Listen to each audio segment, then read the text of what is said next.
Good evening. My name is Charlene Garlick. I'm a resident of Williamstown, New Jersey. I'm coming to you with my story tonight that is horrific. Something very awful happened to me here in Williamstown, New Jersey.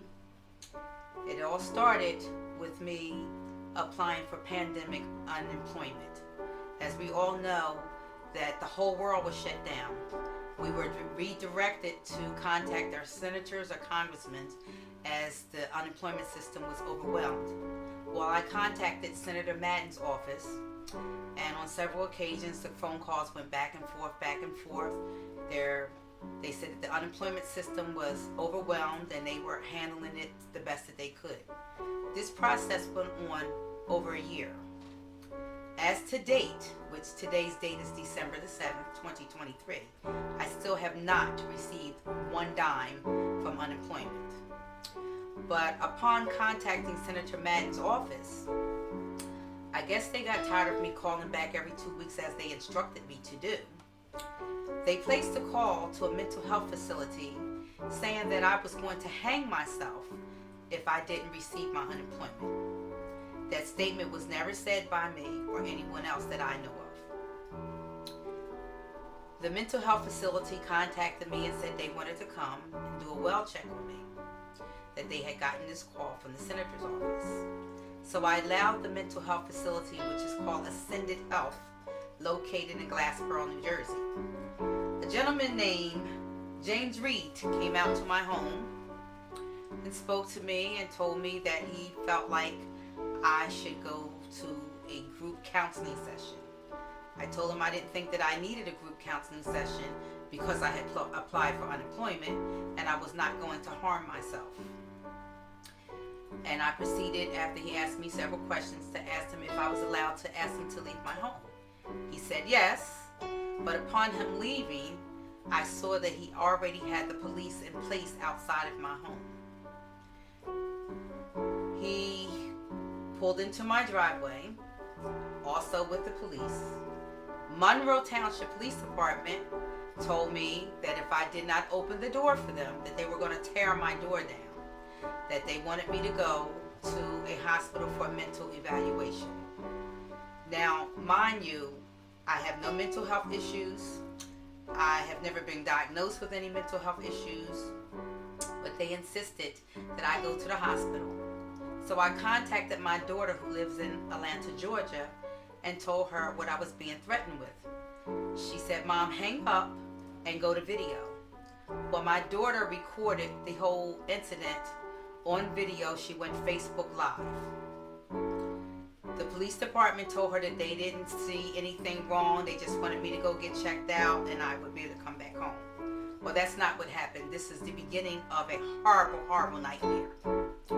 So when they sent for the tool to knock my door down, I opened the door because now I realized that they're going to take me whether I want to go or not, and now my house is going to be open. So I opened the door and let them in, and the whole time my daughter is recording. They thought the recording was on my phone, but it was actually on my daughter's phone. So she recorded the whole process of them taking me out of the house, placing me in the ambulance, taking me to get an evaluation because I was supposedly going to hang myself. Black people don't hang themselves, especially if they think some money's coming. That's something that's done to us by others, not us. Black people don't hang themselves. So now I get to Jefferson Hospital in Washington Township. I told them that I didn't feel like I needed to be there. They're laughing at me, pointing at me, telling me that I'm crazy. Oh, she was going to kill herself. They disrobed me, made me put on these scrubs that they had. They put me in a room with a one-on-one person. Doctor comes in and they did what their process was called to medically clear me. So now another lady comes on a video screen from Ascended Healthcare, and her name was Sandra Hackney. And she then informs me, after asking me several questions, that I had committed a felony of pulling a weapon on my next door neighbor. That also never happened. There's no 911 call. There's no report. There's no charges. There was not even a complaint from the neighbor. But of course, the hospital refused to believe that. So they proceeded to keep me in possession against my will, saying that I was suicidal and homicidal.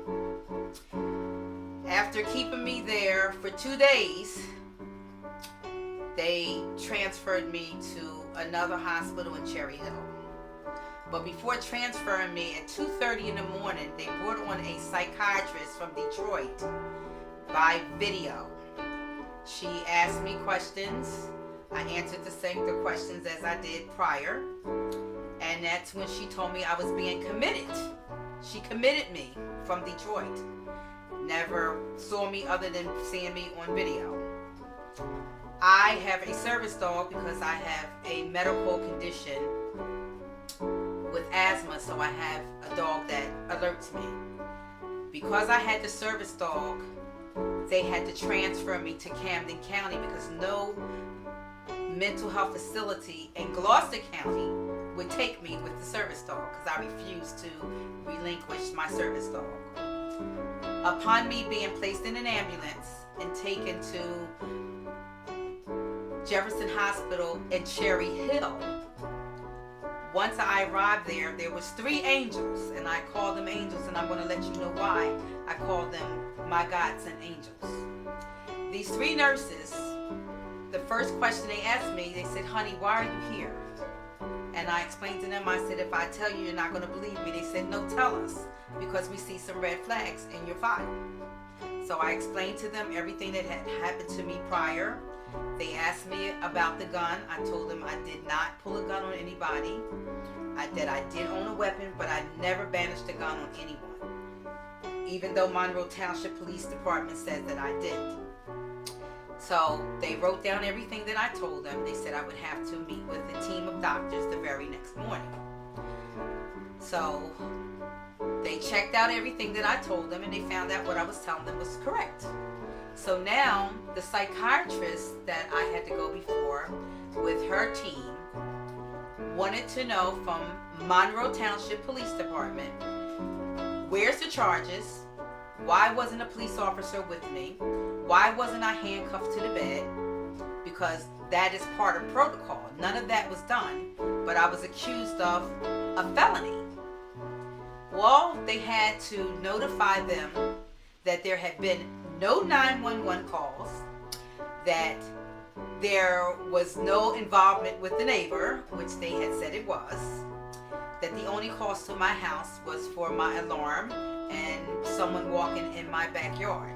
So no 911 call, no charges from the police department, no complaint from the neighbor, no gun incident, but yet you would tell a mental health facility that I committed a crime that never ever happened. So now, after I spoke with this panel at Washington Township Hospital, at Cherry Hill Hospital, Jefferson, the police department came with a warrant to take my licensed registered weapons, which with licensed registered weapons, if I had pulled a gun on someone, those weapons should have been taken away from me when I so-called had this incident several times according to their reports.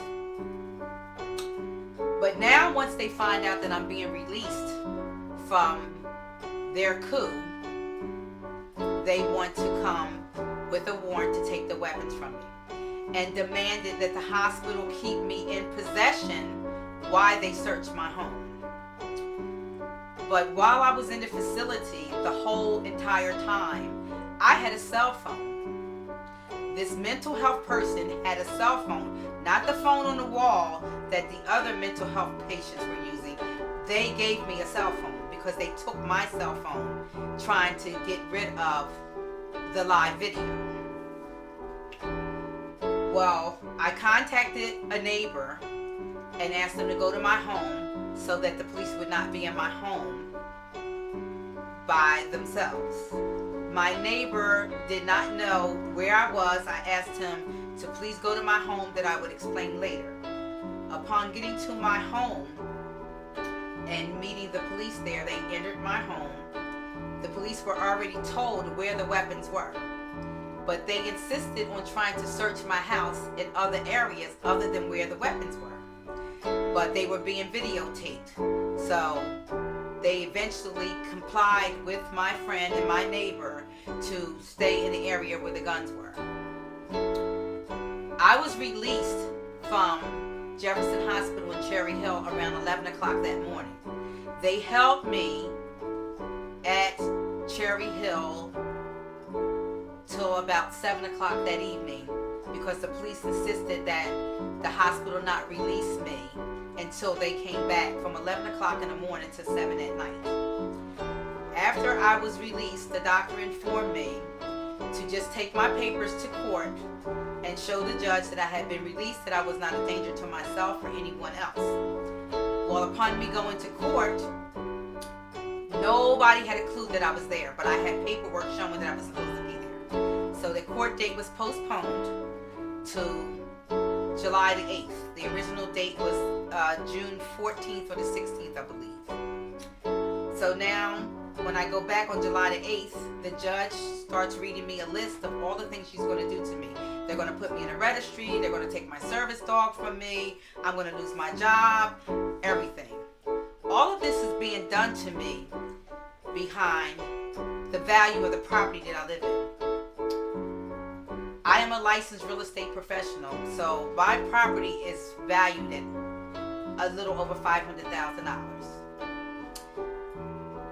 I'm being pushed out of my home. I'm being treated like a criminal. I was placed in a mental facility when I am not mental. And I cannot get any of the powers to be, any authorities to assist me with getting this straightened out, because now I'm being known in my community as someone that pulled a gun that never happened. I have had nightmares about this. I can't sleep. I can't even call the police if I need them. And I've had several things that has happened since this incident, which took place in June of 2021. The exact date was June 2nd, 2021. And up to now, I have not been able to get the Gloucester County Prosecutor's Office to assist. They refused to investigate. They said they're sending the investigation back to Monroe Township, which are the people that did this to me. So how are you going to police yourself? How are they going to investigate themselves? If they did this, the cover-up is set up already. I'm asking for help from any news reporters, any attorneys that want to step in and investigate this. I have full documentation. I have video. I have audio that they don't even know that I have. I don't want to release it yet because that's going to show my whole case with these people that are involved. When I say heavy hitters, Senator Fred Madden, James Reed from Ascenda Health, the police chief in Monroe Township, he should know what's going on. How do you not know that your officers accused me of a felony and it never happened, and then I can't make any contact with anybody for these people to be disciplined for this? Jefferson Hospital also played a part, because when I went to the Sewell office, they should have asked the same questions that the Cherry Hill office asked, which that would have mitigated me being held for 3 days. 3 days of my life is important, just as 3 minutes of my life. Every minute of my life is important, and that was taken away from me. Now my safety, my security has been taken away from me, because I fear every day that I walk out of the house. I don't know if they're going to ever be able to do this to me again or somebody else. What they have shown me is that we can come to your house, we can lie, we can take you out of your house, we can hold you, and nobody's going to help you. There's nothing you can do about it. There should be something that can be done about it. They, number one, should be exposed. There's also some judges involved in this. I don't want to name